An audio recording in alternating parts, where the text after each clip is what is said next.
Hi everyone, welcome back to Brickable Hours. This is the rail stop buffer that I'm going. This is the first one that I built earlier, and I'm going to build the second and like I said in the last update, the two things that are missing are two springs, so I need 4 springs to. And I've just taken the buffer parts off there because there's 2 pieces missing that I don't have. So it's literally a small number of bricks, as you can see, a 1x2 plate that goes in between the track, a 2x2 black brick, a 1x2 slope brick on either side,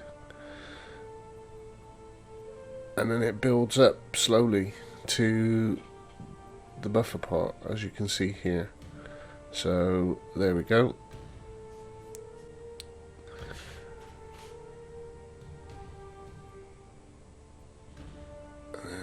1x1 plate just on the third part there,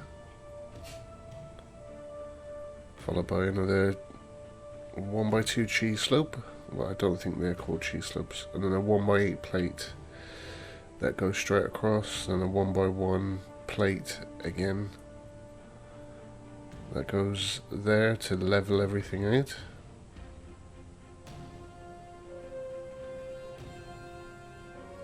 Like so.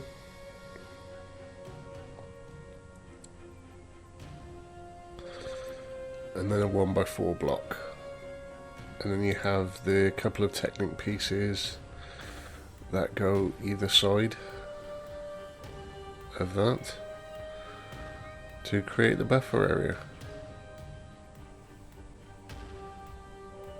So why do I need 2? Well, I don't have a complete track, so it's best that I basically put 2 buffer things in. So it doesn't break the train, which I'm going to be changing anyway. I'm going to be copying what Robin Hood Bricks did to his train to shorten it,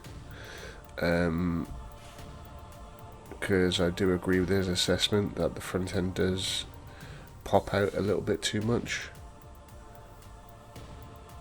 So I'm going to be changing it, and then a 1x6 plate on top of that to secure it all in, and then 2 more slopes.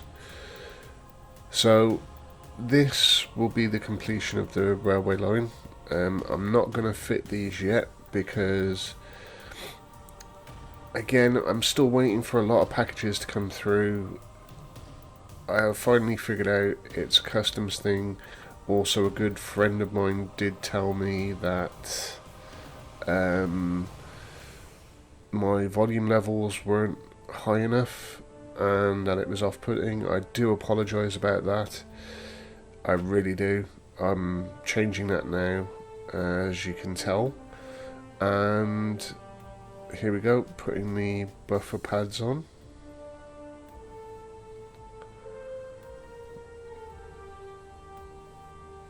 There we go.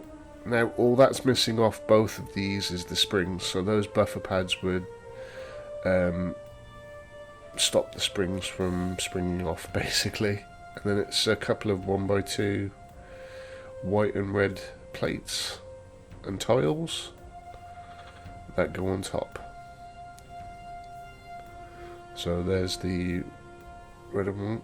Also, I have put in the description below where you can get these instructions and a link to the Rebrickable thing where I found this, which I think is a great thing to have if you have a train in your city.